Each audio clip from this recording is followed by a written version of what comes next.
Welcome to another episode of Studio Stew. I am Matt. This is I'm Jen. Jen is Jen, as always.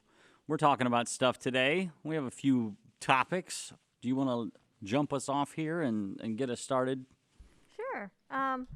One thing that I just wanted to brush upon today is we talk a lot about making time for like kind of passion projects and creative pursuits, and I personally get a lot of fulfillment in my life from doing like side projects and stuff. But I was having a conversation with my mom the other day, and I was going into work, and as corny as it sounds, I genuinely do wake up in the morning and look forward to going into work. Like I'm one of those insufferable people who actually enjoys doing what I do at work every day. Everybody has their bad days. Everybody has their days where they wake up and they don't want to get out of bed and they're just not in the mood that day. But as a whole, I look at my life and my job and I enjoy having my job in my life. And it's something that I never would have thought that I would be happy doing outside of art, creative career, because when I was young, I always thought that there were like menial jobs that people go to put food on the table. And the people who worked those jobs, I just assumed were like people who didn't make it doing something fun, like art.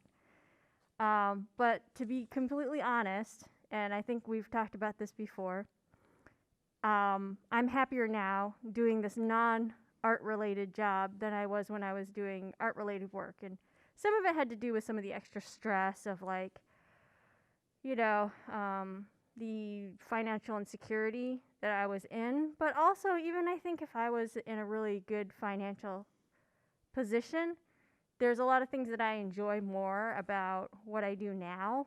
And some of it might be like my own, I guess, maturity and my own kind of growth as a person. But I think there's, again, not to sound overly corny, I think your own attitude can have a lot to do with how menial something is and how meaningful something is. Mm-hmm. So I wanted to step back from kind of talking about creative projects, and I just wanted to brush upon like just whatever you do on an everyday basis, whether it is something that you're choosing to do or something that you feel like you're forced to do or something that's like a necessity or something that you're doing that you maybe you don't absolutely have to do it, but it's something that feels like it's an important thing to do. Like if you don't do it, then nobody else will do it, and it's something that needs to get done. Like those types of jobs that sometimes we can kind of drag our feet and feel unappreciated and feel resentful that, we're taking the time to do this thing that maybe it's not our first choice to do, and how much like attitude can just make it a better experience for yourself. Like it would be great if everything we did, other people like would appreciate and give us accolades and acknowledge and give us that kind of social pat on the back that makes us feel really good. But that doesn't always happen. So then you ask yourself, well, am I going to sit here and am I going to stew about it and make myself miserable and just do it with like, I guess a bad attitude because I feel justified in this? Or because I'm doing it, am I going to make this a positive experience for myself and make myself feel good? Because if I am going to use my time, I want to enjoy as much time on this planet as I can. Yeah.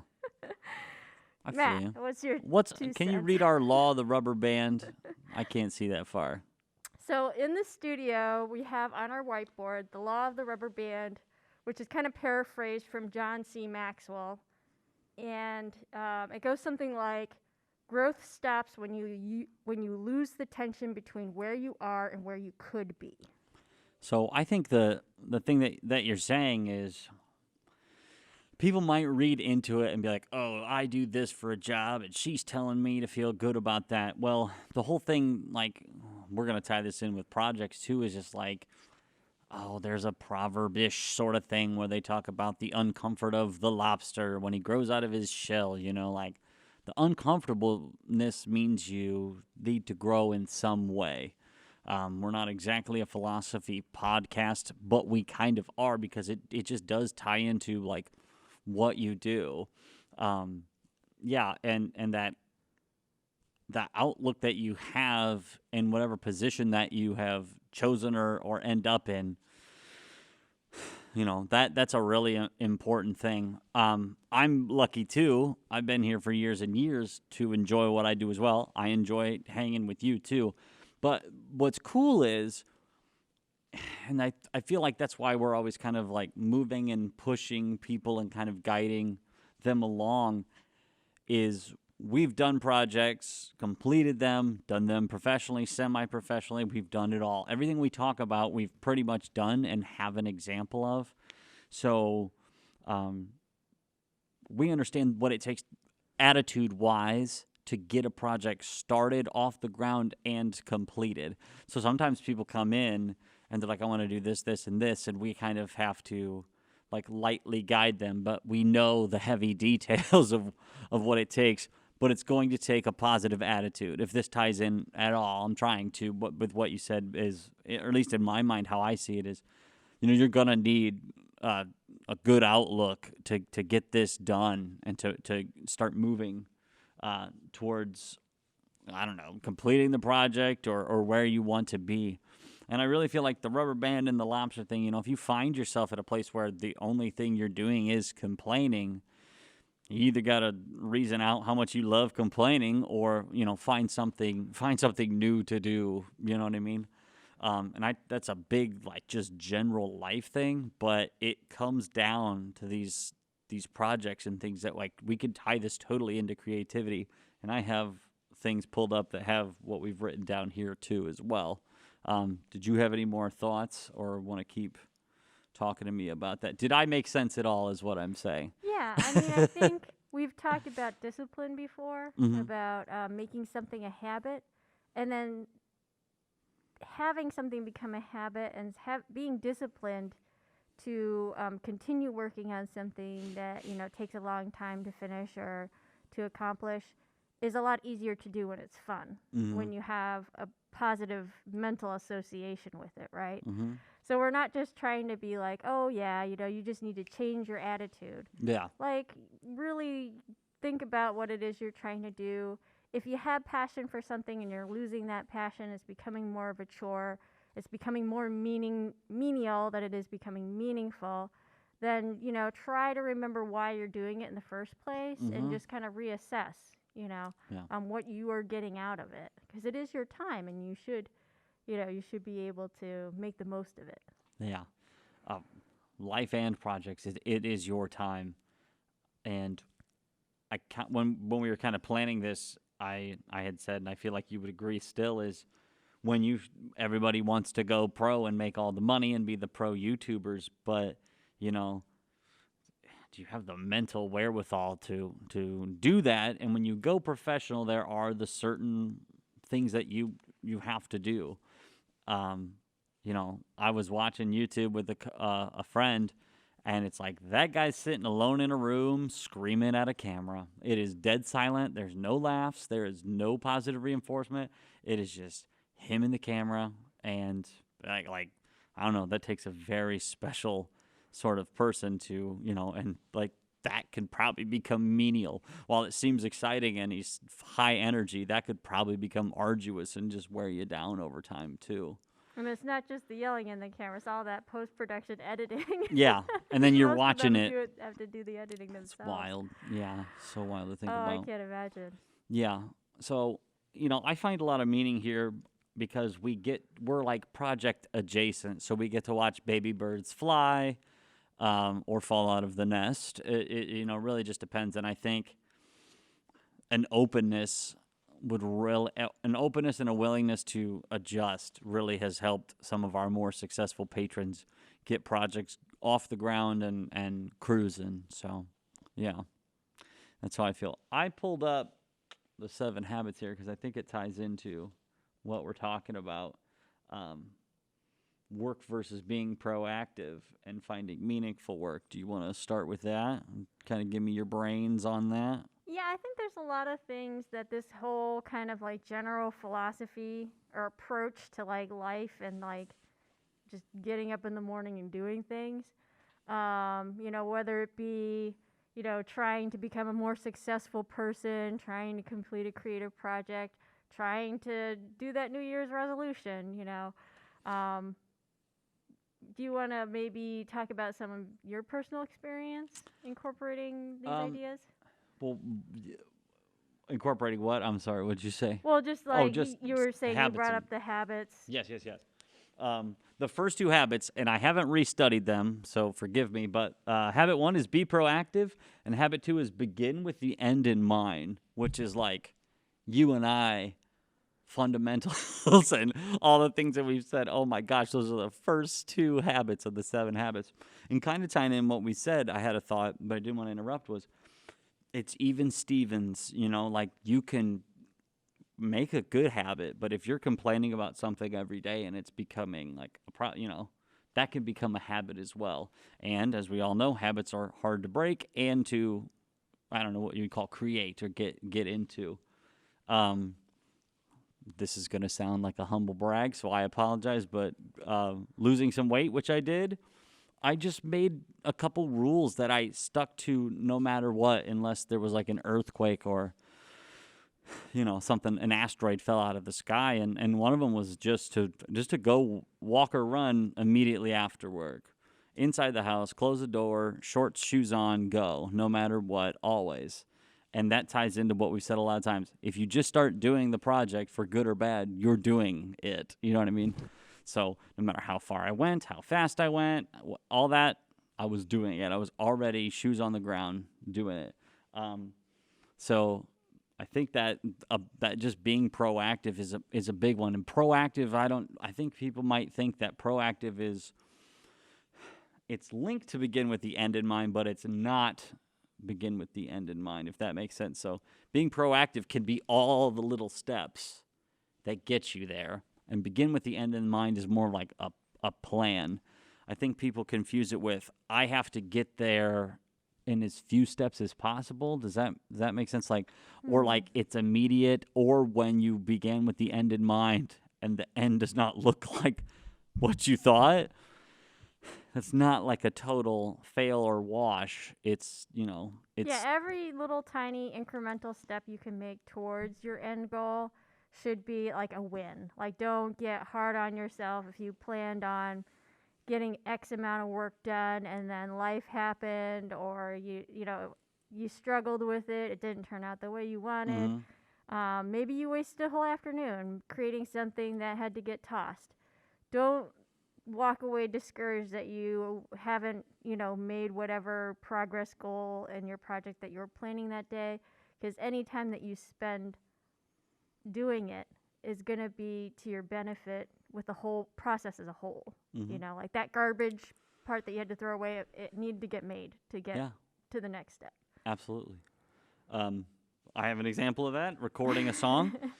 As I've been known to do, and I went up on a Saturday, and it was my day off, and I was tracking drums with my electronic drum set, so I was trying out new sounds and all that, and in the pursuit of perfect tone and all the sounds and loving it, I went back to listen to what I had, and it was off time and goofy.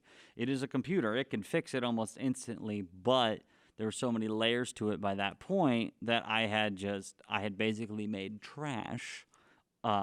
Great sounding, but off-time trash, which is not good for music. So, ironically, I recorded some parts along to it, and that's what made me realize that it was off-time.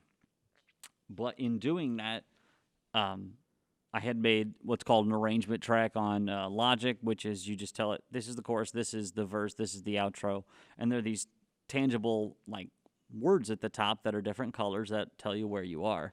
And that changed everything when I realized that I could just go in and just do this, and then piece them together.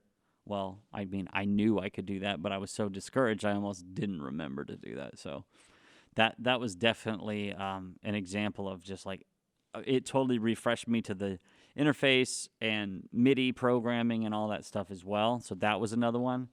And an example of being proactive and begin with the end of mind, which I totally admit I accidentally stumbled in, and I know that this exists and I should do it every time, but I get a little too confident sometimes, is that arrangement track changes everything, absolutely everything. So you cannot forget a part because it's all written above. So, I mean, it's both. It's being proactive. Even if you don't need it, guess what? The one time you might need it, it's there and it's perfect.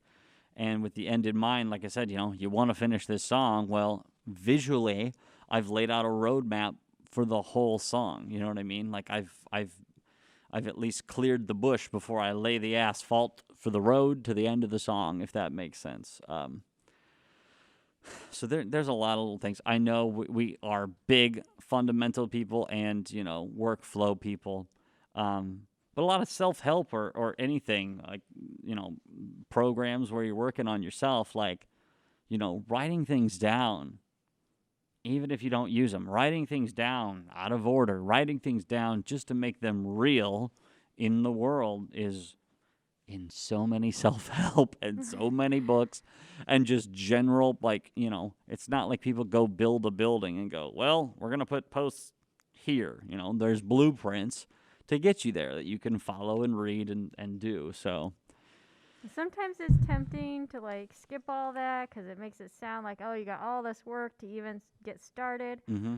But the thing is that I don't think people should focus on like how much work something is or how much work you can try to shave off or save this amount of time or save that amount of time.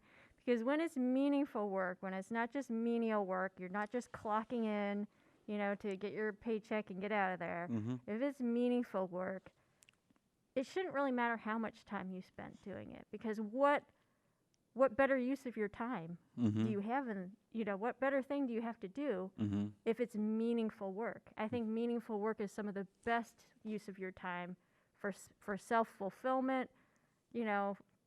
I can't think of a single thing I'd rather be doing than meaningful work. Yeah. And if you have like a really negative connotation to the word work, so that even when you hear the word meaningful work, it sounds horrible, I would just say, like, you're probably still thinking of menial work versus meaningful work. Yes. Because there's all kinds of things that you enjoy that when you really strip down what you're doing, it's work. Yeah. Yeah. Oh, for sure. I'm learning guitar from the ground up, and I'm curing old bad habits, and it's work. I mean, it's fairly fun work because I know I have the luxury of knowing that it's going to end up well. In the 7 Habits, somewhere tucked away, is also the paradigm shift where you can, and that what you just said about, like, oh, if you still hear the word work and you vampire hiss at it, well, you might need a paradigm shift to, just look at it from a new angle and see, it's work. It may be fun work, but it's work nonetheless. It's just a word. Don't be afraid of it. So, yeah. So you have any other thoughts? Just one last thing about the whole work thing, and not to sound too corny, but I was having a conversation with my mom on the way to work today, kind of telling her I was excited to have this conversation. Mm-hmm. And she was telling me about how she recently started thinking about, some people in her past life, when she was a little girl, people that she's run into, who maybe didn't do like one specific thing that blew her mind, but that just left an impression, somebody who she noticed was, working in the Walmart parking lot, who just always seemed to have a lot of pep in his step. A Sunday school teacher, who was just really dedicated to what she was trying to do for the kids, even though she wasn't always the most approachable person. Mm-hmm. So you never know, where you can have an impact on other people, and it's not always apparent. And she didn't have these thoughts until just like recently, and these people, probably wouldn't remember her, if she saw them on the street today. But you never know where you're going to have an impact in people's lives. So I think even if your work feels menial, you never know how meaningful that can be. Mm-hmm. Yeah. In this, not to get political here, but in a time of separation and all the things that are happening as we sit here with masks on, very far away from each other, meaningful connection and, you know, not only just connecting, but and you're not like providing a service. You are like, I think like the Sunday school teacher and having profound effects on people. You could use probably almost any teacher in general. They're just, some teachers are just built different. My third grade teacher knew who I was, asked me about my sister. Like, it's been a few years, you know what I mean? But like you said, even if they don't remember or you don't remember, somewhere along the line, you've had an impression on someone. I'm gonna date myself here and say the butterfly effect. To what degree you believe in it or not, it's sort of a pay it forward. I don't want to sound corny either, but I will, we'll grind up the corn and make a sweet shell of acceptance here and knowledge. You know what I mean? A wonderful tortilla, because these little things all add up, just like when we talk about fundamentals, just like when we talk about all the steps of practice. All these little things that you do out in your day and your attitude will build up to something more, to whatever you apply it to. And I know this is kind of a not techie, this is more of us, Jen and Matt, out there philosophical thing, but I promise you that we talk about important stuff like this because it will translate to anything you do, the music, the art, it does not matter. Like, they are steps, there are habits. It's going to take wherewithal. It's going to take a good positive attitude, all of those things. So that's what I think. Do you have any more final thoughts? And we don't have to be done. Stop there. We never have to be done. I will talk, you know me. Well, thank you for the subject matter this week. I think it's very important. So, as always, I am Matt, and this is... I'm Jen. We are, I don't know, we're the people on Studio Stu, apparently, for now. Yeah, call us, visit us. Yes, call, click, visit us. us. Let us know. Tell us something. Tell us what you think. You like it, you hate it, you love it, you want more of it. Anyway, doesn't matter. We are here for you. So call 574-282-4646 or email us at studio304@sjcpl.org. Have a wonderful day. Bye. Bye.